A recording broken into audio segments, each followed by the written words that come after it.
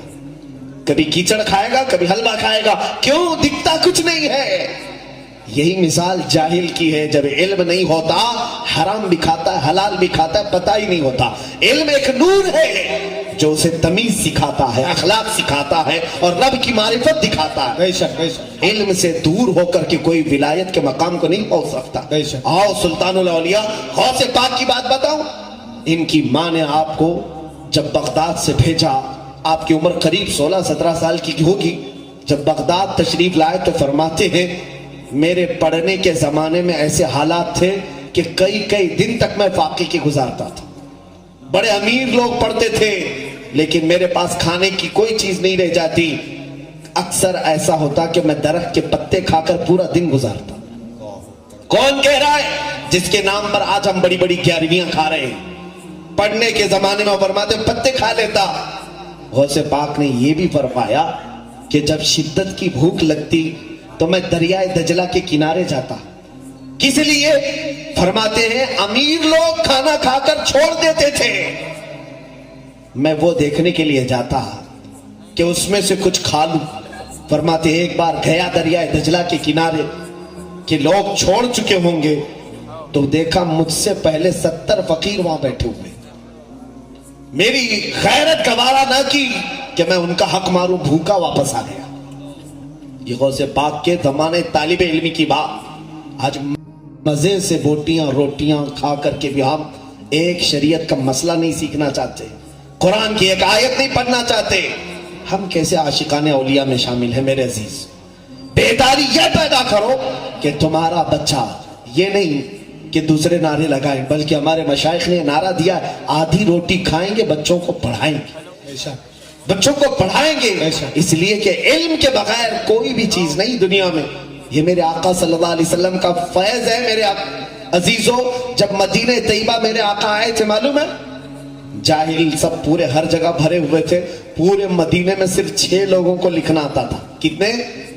6 لوگوں کو خالی لکھنا آتا تھا۔ رسول کریم صلی اللہ تعالی علیہ وسلم 10 سال اپنی ظاہری زندگی بتائیں مدینہ طیبہ میں۔ 10 سال جب آپ کے وصال کا وقت ہوا 80,000 صحابہ کو لکھنا آتا تھا۔ سبحان اللہ، 80,000 کے ہاتھوں میں قلم تھا۔ سبحان اللہ، سبحان اللہ۔ کتنا بڑا ریولیوشن ہے یہ، کتنا بڑا انقلاب ہے۔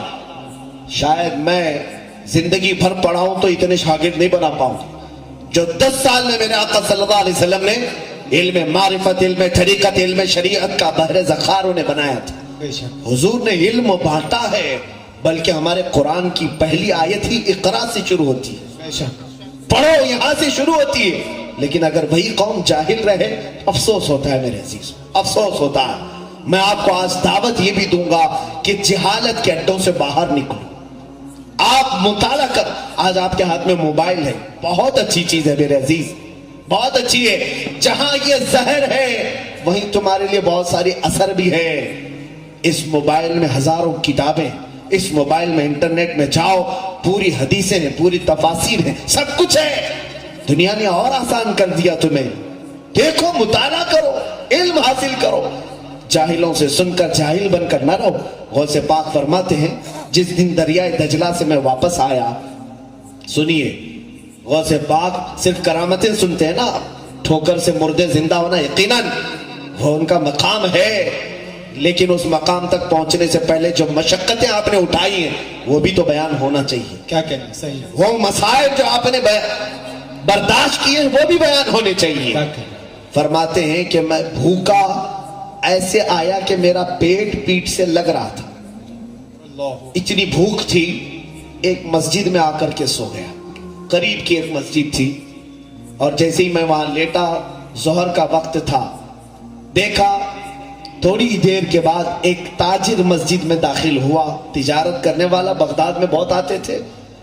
وہ آیا اور اندر آ کر کے وہ نماز سے فارغ ہو کر کے اپنے ہاتھ میں کچھ تھیلی ولی تھی، کھولا تو اس میں گرم گرم کباب، اس کی خوشبو پھیل گئی، اور وہ کباب دسترخوان پر بچھا کر کھانے کے لیے بیٹھا۔ غوث پاک فرماتے میری نظریں اس طرف گئی تو اس نے مجھے دیکھا اور کہا بیٹا آ جاؤ دسترخوان میں شریک ہو جاؤ۔ فرماتے ہیں سنت یہ ہے کہ جب بھوک لگے اور کوئی بلائے تو نہ کہا جائے، شریک ہو جائے۔ میں شریک ہو گیا، دسترخوان پر بیٹھا۔ جب کھانے کی بات آئی تو اس نے مجھ سے پوچھا کہ تم کیا کرتے ہو؟ کہا میں پڑھتا ہوں، یہاں پر طالب علم ہوں۔ تو اس نے چونک کر کہا بہت اچھا ہوا کہ ایک طالب علم سے میری ملاقات ہوئی، میرا ایک مسئلہ تم سالو کر دو گے، حل کر دو گے؟ کہا بولے آپ کا کیا مسئلہ ہے؟ وہ تاجر کہتا ہے در حقیقت میں جیلان سے آیا ہوں، جو غوث پاک کا مادری وطن ہے، جہاں آپ کے پیدا ہوئے۔ کہتا ہے میں جیلان سے آیا ہوں، تجارت کی غرض سے آیا تھا، تجارت میں بہت لاس ہو گیا، سب لٹ گیا۔ لیکن ایک بات ہے کہ میں جب جیلان سے نکل رہا تھا تو ایک بہت ہی عفت شعار خاتون ہے ہمارے شہر کی، جس کا نام فاطمہ ام الخیر ہے۔ سبحان اللہ، یہ غوث پاک کی ماں ہے، سبحان اللہ۔ فاطمہ ام الخیر بڑی پردہ نشین خاتون ہے۔ اس نے میرے ہاتھ کچھ درہم بھجوائے، اس نے یہ کہا کہ میرا بیٹا عبد القادر بغداد میں پڑھ رہا ہے، اس تک یہ پہنچا دو۔ تو میں وہ لے کر کے تو آیا، لیکن یہاں اتنے دن رہا، تجارت میں پورا خسارہ ہو گیا، مال ختم ہو گیا۔ اخیر میں میرے پاس صرف وہی درہم بچے تھے، بھوک کی اتنی شدت تھی کہ انہی درہموں سے میں ایک کباب خرید کر کے لے آیا۔ یہ جو ابھی کھا رہا ہوں یہ اسی بچے کے پیسوں کے کباب ہیں، میں وہ کھانے کے لیے بیٹھا ہوں۔ تم مجھے یہ مسئلہ بتاؤ، کیا میرا یہ کباب کھانا ابھی جائز ہے؟ غوث پاک نے فرمایا ہاں جائز ہے، کباب کھانا آپ کے لیے جائز ہے۔ کھا لیے، پورا کباب کھانے کے بعد اس نے پوچھا یہ مسئلہ مجھے بتاؤ، کیا آپ نے کہاں پڑھا ہے کسی کے بھی کباب کو کھانے کی آپ اجازت کیسے دے سکتے ہیں؟ غوث پاک نے فرمایا جس عبد القادر کو تم ڈھونڈ رہے ہو وہ عبد القادر میں۔ اللہ اکبر، اللہ اکبر۔ وہ شرمندہ ہو گیا، کہا کہ پہلے بتائے ہوتے تو میں سارے کباب تمہارے حوالے کر دیتا، اس کے تم ہی مالک تھے۔ غوث پاک نے فرمایا میں کسی کو کھلانے کے وقت اسے شرمندہ کر کے کھلانا نہیں چاہتا۔ اللہ اکبر، یا اولیاء کی شان ہے تو دیتے بھی ہیں تو احسان نہیں جتاتے، ہاں بے شک بے شک۔ مجھے شرمندگی نہ ہو۔ عزیزان گرامی، غوث پاک اپنے طالب علمی کے زمانے کی حالات بیان کر رہے ہیں۔ کباب بھی کھا لیے، پیسے بھی ختم ہوئے، پوری زندگی اسی طرح کی چلی، حتیٰ کہ اتنی مشقتیں آپ نے اٹھائی۔ ایک روایت میں نے سنی تھی بزرگوں سے، غوث الورا فرماتے ہیں ایک وقت ایک تاجر آیا بغداد میں، مجھ سے ملاقات کیا اور کہا تم عبد القادر ہو؟ کہا تمہاری ماں بڑی بیمار ہے اور بیوہ، پتہ نہیں اس کے گھر کی دیکھ بھال کون کرتا ہے، کبھی وہ باہر نہیں نظر آئی، وہ بیمار ہے، ہم نے محلے کی خواتین سے سنا ہے۔ غوث پاک کو رقت طاری ہو گئی، اپنی ماں کی یاد آ گئی، کئی سال بیت چکے تھے بغداد میں، رونے لگے، برداشت نہیں ہوا تو رات کو ہی سامان اٹھایا اور نکل پڑے، ماں بیمار ہے۔ غوث پاک اپنی ماں سے ملاقات کرنے کے لیے جو سفر کیے، جیلان سے بغداد کا سفر میرے عزیزوں آج کے زمانے میں بھی پوری مکمل فاسٹ گاڑیوں سے بھی کرو گے تو تمہیں 2 دن لگ جائیں گے، 2 سے 3 دن لگ جائیں گے۔ وہ زمانہ مہینے بھر کی مسافت کا تھا۔ جب جیلان پہنچے اپنے پرانے گھر، رات کا وقت تھا، دروازہ کھٹکھٹایا، ماں اندر سے ہلکے ہلکے قدموں سے آئی، آواز آئی کون ہے؟ کہا عبد القادر۔ ماں نے اپنے بیٹے کا یہ لہجہ سنا، ظاہر سی بات ہے کس ماں کا کلیجہ نہیں دہل جائے گا، اپنے اتنے دیر کے بعد آئے ہوئے بچے کو کون نہیں دیکھنا چاہتی ماں۔ لیکن پہلا سوال اس فاطمہ ام الخیر نے یہ کیا، بیٹا عبد القادر تعلیم مکمل کر کے آئے یا ادھوری چھوڑ کے آئے؟ دروازہ کھولے بغیر پہلا سوال یہ، کروڑوں سلام تربت ام الخیر پر جو غوث کی ماں ہے۔ غوث پاک نے باہر سے کہا ماں ابھی تعلیم مکمل تو نہیں ہوئی لیکن تمہاری یاد ستانے لگی، آ گیا کہ ملاقات کر لوں، پھر میں واپس چلا جاؤں گا بغداد۔ ماں نے اندر سے کہا عبد القادر ملاقات کی ضرورت نہیں، جاؤ تمہاری اور ہماری ملاقات انشاءاللہ قیامت کے دن ہوگی۔ فرماتے ہیں ماں نے دروازہ نہیں کھولا، میں الٹے پاؤں واپس پلٹ آیا، بغداد آیا، گھر تک پہنچ کر ملاقات نہیں کی۔ بغداد جب واپس آیا تو تعلیم حاصل کرتا رہا، یہاں تک کہ ایک بار پھر ایک جیلان کا تاجر آیا، مجھ سے ملاقات کیا اور اس نے کہا عبد القادر مہینہ ہو گیا تمہاری ماں کا انتقال ہو چکا, جنازہ ہم نے پڑھا اور دفن کر دیا. یہ ہے غوث الورا کی طالب علمی کی زندگی. آج ہم آرام دہ بستروں میں سو کر کے سوچتے ہیں سارا علم ہمارے دماغ میں ایسی ڈل جائے. وہ بڑے بڑے اولیاء تاج الدین بابا رحمت اللہ تعالی علیہ کیا کہیں پڑھے نہیں تھے؟ یہ بھی اپنے اساتذہ کے پاس وقت بتائے ہیں. اولیاء کاملین اس کو عیب نہیں سمجھتے کسی استاد کے پاس زانو ادب طے کرنے کو. غوث العظم دستگیر رضی اللہ تعالیٰ عنہ علم شریعت اتنے دنوں تک حاصل کرتے رہے. اس کے بعد فرماتے ہیں 40 سال جنگلات میں میں نے دن گزارے ہیں, اور وہ بھی کس طرح سے؟ انگور کے ایک دانے سے سحری کرتا اور پانی سے تھوڑے سے پانی سے افطار کرتا. پوری اتنے سال بتائے, اور اس کے بعد غوث پاک رضی اللہ تعالیٰ عنہ مخلوق خدا کی ہدایت کے لیے شہر میں آئے, اور وہ بھی یوں ہی نہیں آئے. فرماتے ہیں میں آیا, مسجد میں سویا بغداد میں نے دیکھا خواب میں میرے آقا تشریف لائے. کہا عبد القادر اٹھو نصیحت کرو لوگوں کو. کہا یا رسول اللہ صلی اللہ علیہ وسلم میں عجمی ہوں, فارسی زبان والا ہوں, یہ عرب ہیں, میری زبان سمجھیں گے؟ حضور پاک صلی اللہ علیہ وسلم نے فرمایا اپنا منہ کھولو. میں نے منہ کھولا تو حضور نے 7 بار میرے منہ میں اپنا لعاب ڈالا. تھوڑی دیر گزری تھی, میں ابھی لیٹا تھا, مولا علی کرم اللہ وجہہ الکریم آئے. کہا عبد القادر منہ کھولو. میں نے منہ کھولا تو 6 بار مولا کائنات نے اپنا لعاب پاک میرے منہ میں ڈالا. میں نے پوچھا میرے آقا نانا نے 7 بار دیا, آپ نے 6 بار. کہا ادب کی وجہ سے کہ میں برابر نہ ہو جاؤں, اللہ برابر ہی نہ کروں. غوث پاک اس کے بعد جب خطاب کے لیے کھڑے ہوتے تھے, اللہ اللہ حال یہ تھا کہ آپ کے خطاب کے چرچے ایسے پھیلنے لگے بغداد میں کہ کوئی مجمع آپ کا 70,000 سے کم کا نہیں ہوتا تھا. اللہ اکبر, اللہ 70,000 سے کم کا نہیں. اور جو پہلی صف میں بیٹھتا تھا اور آخری صف میں بیٹھتا تھا, دونوں برابر آپ کی آواز سنتے تھے, کوئی مائک نہیں. اور پھر لکھا ہے بہجت الاسرار شریف میں بھی کہ غوث پاک کا کوئی بھی خطاب, کوئی بھی اجتماع ایسا نہیں ہوا کہ جس اجتماع کے بعد اس اجتماع میں سے لوگوں کے جنازے نہ اٹھے. اللہ اکبر, اللہ ہر خطاب کے بعد کتنوں کی روح چلی جاتی عالم وجد میں, کتنے بے ہوش گرے رہتے تھے, کتنے اپنے کپڑے پھاڑ لیتے تھے, توبہ کرتے تھے. بس زبان کی بلا کی تاثیر تھی میرے عزیزوں, غضب کی تاثیر تھی, حتیٰ کہ جو زبان سے نکلتا تھا وہ دلوں میں ایسا پیوست ہوتا کہ زندگی بھر کے لیے وہ نقش کر لیتا تھا.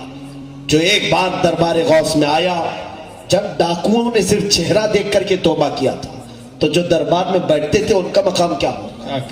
غوث العظم دستگیر زبان کی تاثیر صرف اتنی بتا دوں میں آپ. ایک بار اپنے بڑے صاحبزادے حضرت عبد الجبار کو کہا کہ آپ خطاب کرو. آج غوث پاک کے بڑے بیٹے حضرت عبد الجبار خطاب کے لیے کھڑے ہو گئے. مجمع سناٹے میں ہے, کافی دیر آپ نے خطاب کیا, لیکن وہ ماحول نہیں تھا جو سلطان الاولیاء کے مجمع کا ماحول ہوتا ہے. دھاڑیں نکلتی تھیں, چیخیں نکل جاتی تھی. وہ اتر آئے ممبر سے, کہا آپ جب بیان کرتے ہیں تو ماحول ہی کچھ اور ہوتا ہے. غوث پاک نے فرمایا بیٹھو تم, میں بیٹھ کھڑا ہوتا ہوں, میں ممبر پر جاتا ہوں. سنیے, غوث پاک ممبر پر گئے اور کیا بیان کیا جانتے ہیں؟ غوث پاک کے خطبات بھی میرے پاس ہیں, کیا کیا بیان کرتے ہیں میں نے بھی پڑھا. وہی چیز اگر آج میں بھی بیان کروں, تاثیر بہت الگ ہے. غوث پاک کھڑے ہوئے بیان کرتے ہیں, اے لوگوں آج میرے گھر میں ایک حادثہ ہو گیا. یا میرا مجمع بھی سن کر کے بتایا کہ کس کو سمجھ میں آ رہا, سمجھ میں آتا ہے کہ نہیں. غوث پاک فرما رہے, اے لوگوں میرے گھر میں ایک حادثہ ہو گیا. آج لوگوں کے کان کھڑے ہو گئے. کہتے ہیں عبد الجبار کی ماں, یعنی اپنی بیوی کے بارے میں کہہ رہے ہیں, عبد الجبار کی ماں کافی دنوں سے مٹی کی ہانڈی میں ایک چھیکے سے لٹکا کر کے دہی جما کر رکھی تھی, دہی بنا رہی تھی تاکہ گرمی کی شدت میں دوپہر کے وقت میں دہی کھا سکو. کافی دن کے دہی کے جمنے کے بعد آج وہ مٹی کے مٹکے سے دہی کو نے اتارا. میں گھر میں ابھی پہنچا نہیں تھا کہ ایک بلہ آیا اور پنجہ مارا مٹکا ٹوٹ گیا دہی بہ گیا، مٹکا ٹوٹ گیا دہی بہ گیا. بتاؤ اتنا سننا تھا کہ پورا مجمع چیخیں مارنے لگ گیا، سارے رونے لگ گئے، کپڑے پھٹ گئے لوگوں کے. مجھے بتاؤ یہ کیا ہے؟ دہی بہ گیا مٹکا ٹوٹا تو لوگ کیوں رو رہے ہیں؟ کیا ہے اس بیان میں ایسا؟ میرے عزیزوں سننے والے بھی اہل اللہ ہوتے تھے، سننے والے بھی اہل اسرار میں سے ہوتے تھے. اس لیے کہ غوث پاک جو بیان کر رہے تھے وہ اپنے گھر کا قصہ نہیں، دہی ہانڈی کا مسئلہ نہیں تھا. در حقیقت وہ اشارے میں یہ سمجھا رہے تھے لوگوں دنیا کی زندگی ایسی ہوتی ہے کہ انسان مال جمع کرتا ہے، مال جمع کرتا ہے، مال جمع کرتا ہے، اتنا جمع کر لیتا ہے کہ کھانے کا وقت آیا ہوتا ہے اس سے پہلے ملک الموت آتا ہے، پنجہ مارتا ہے، روح لے کر چلا جاتا ہے. اللہ اکبر اللہ اکبر اللہ اکبر. یہ بیان کرنا چاہ رہے تھے غوث پاک. یہی ہوتا ہے، ہم جمع کرتے ہیں صحت پر بات کر کے جمع کر لیا، دن رات کی ڈیوٹی کر کے پیسہ جمع کیا، کھانے کے وقت شوگر آ گئی شکر بھی نہیں کھا پائے، بی پی آ گئی نمک بھی چھوڑ دیا، ارے نگلنے کے لیے لقمے بھی نہیں جاتے. پھر وہ وقت بھی آ جاتا ہے مال دھرا کا دھرا رہ گیا، ملک الموت ہماری روح لے کر چل پڑا. اللہ اکبر اللہ. غوث العظم دستگیر کے اتنی سی بات میں اتنی تاثیر تھی کہ لوگ رونے لگ جاتے تھے. میرے عزیزوں غوث پاک کی کرامات بے شمار ہیں، لیکن میں نے کرامات سے ضرب نظر کچھ وہ باتیں بتائی جو ہمارے لیے ضرورت. یہ تاثیر آتی کہاں سے؟ یہ زبان کی تاثیر کیسے آتی؟ یہ زبان کی تاثیر کیسے آئے گی؟ اولیاء کی زبان میں جو ہوتی. بابا جو بولتے تھے تاج الاولیاء، بولنے کی دیر نہیں ہوتی تھی کہ کام ہو جاتا تھا. کیا آپ نے نہیں سنا؟ ناگپور والے اگر تاج بابا کو نہ سنے ہو تو سب سے بڑی جہالت ہے، سب سے بڑی جہالت ہے. آپ جو فرماتے، حتیٰ کہ ایک عورت آئی، ایک صاحب ہیں وہ کہتے ہیں میری بیوی بہت ہی بیمار ہوئی، لا علاج مرض میں مبتلا تھی، ڈاکٹروں نے کہا کہ جو کھائے کھلا دو پلا دو، ہو گیا اس کا ٹریٹمنٹ ختم ہو گیا. تو وہ صاحب کہتے ہیں میں اپنی کمزور عورت کو لے کر کے بابا کے پاس آیا.